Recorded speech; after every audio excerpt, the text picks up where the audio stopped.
Please welcome UF grad, Emmy Award-winning meteorologist, and Game Show Hall of Famer Rich Fields to this episode of Night Talks. I almost stood up and looked for the guy you were introducing. I wanted to see who it was.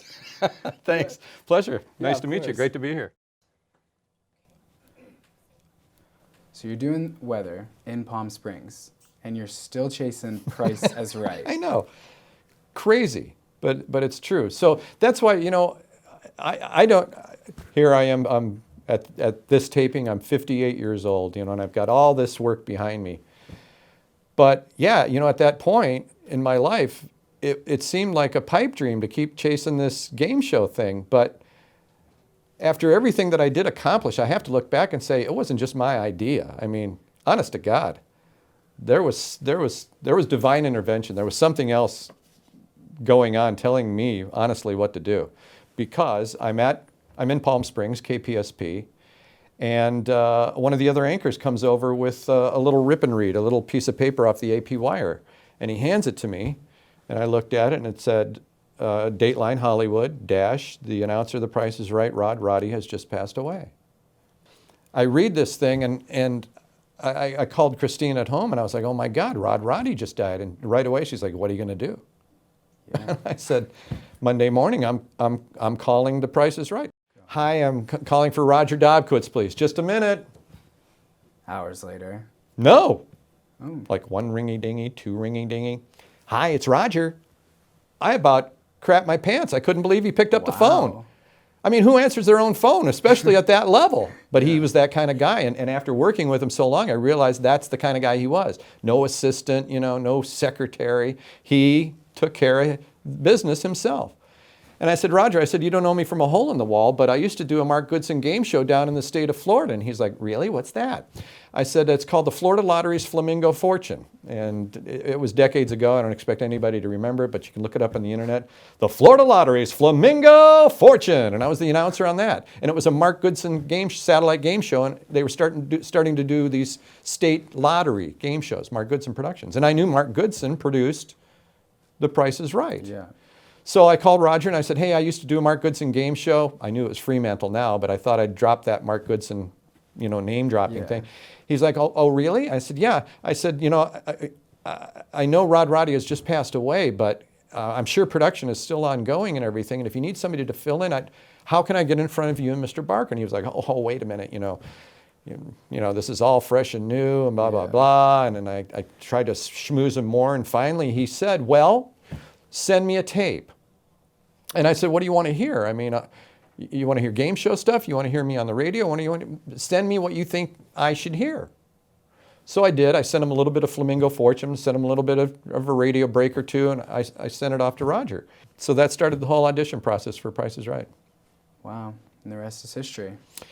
Lengthy audition process. I mean, it was 2 different weeks of shows at 2 different times. They were trying out other guys, but yeah, finally in the end, Mr. Barker chose me. And it was like hitting the lottery. I mean, I'm standing, it's before the 6 o'clock newscast at CBS 2 in Palm Springs. I haven't heard anything in 2 weeks from The Price is Right since I did my last batch of auditions. And the phone rings on my desk. I'm all mic'd up, gussied up with makeup, and I'm in the newsroom. It's one of those hits from the newsroom with a little satellite camera is going to shoot me.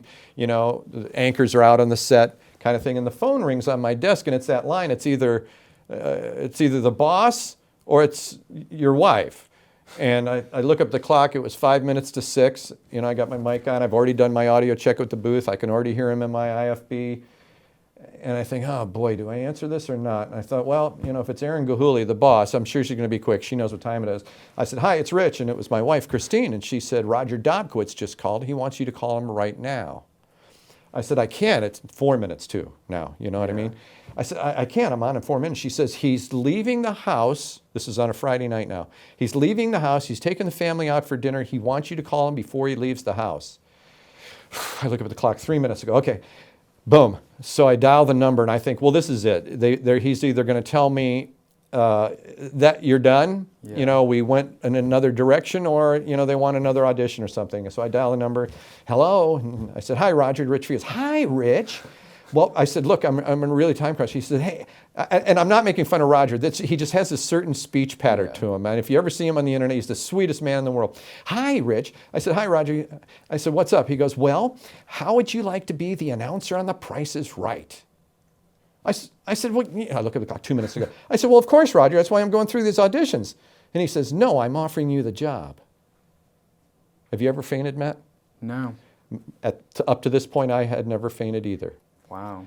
All of a sudden, like blackness comes over my whole vision and everything, and it starts closing off to this little pinpoint of light, and my knees buckled. I'm at this kind of stand-up desk, and my knees buckled, and I caught myself on the desk with the phone in my hand, and then all of a sudden, all the light came back to me, and I find I'm like hyperventilating now, like catching my breath like I haven't breathed in an hour. And I woke up, like literally, I don't know what happened. And it was that close to fainting. And I was like, hey. And, Roger's still there on the phone. And I said, okay. I said, yeah, Roger, okay. Well, God, thank you so much. And he's like, well, look, we need to get this going. We want you to start as soon as possible. I said, I am there. When do you want me to start? And he says, well, we have this next week off, so the next taping week is such and such, and that's when we'd like you here. I said, done. He goes, well, aren't you under contract with CBS2 to do meteorology? I said, yes.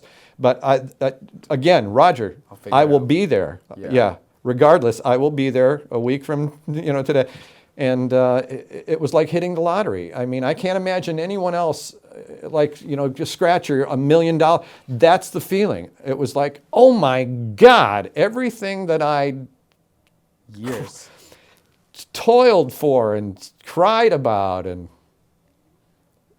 it was right there. It was done. It was amazing. So we're pretty much rounding out this interview today, but I do want to kind of digest everything you've told us today and then go back to the first question I asked you about the darkest night in your career. What advice? You're not going to make me cry again. I'm not going to cry. Was that Cuba Gooding Jr., right? You're not going to make me cry. I promise. I just want to know a piece of advice that you would give yourself at that time in your life now. But I followed it. The advice I would give, I followed it. Are you all right with this answer? That is, yeah. And that is, trust yourself. If you have a goal, don't stop until you attain it. Or there's such a roadblock that makes it physically, mentally impossible for you to attain it. You hear these people all the time on TV interview shows and, oh, don't give up on your dream. And it's words, but you know what? It's so true. If I'd have given up at any one point, and I left town, came back to Florida, but knew I was going back. Never gave up. Never give up. Never give up. Never give up. Find a way. Don't internalize and woe is me, and who's my superhero in life? You're your own superhero. Make it happen. You're the only one that's going to help yourself. There's going to be people along the way who's going to recognize your talent and give you a break, yes. And it happened to me. Certainly John Corfino at Universal Studios. Certainly Roger Dobkowitz, Mr. Barker. Big break, right? And then even after I left The Price is Right, I went on to have a great weather career at CBS LA News. Again, a news director who saw me on The Price is Right, who gave me a break in TV news. So, yeah, there's going to be people that step up, but God wants you to do your part, okay? He's going to lay things out, but you got to do your part. If you don't do your part, hey, I laid it out there for you. You didn't do this, this, and this. You're going to find out later in life. You got to do your part.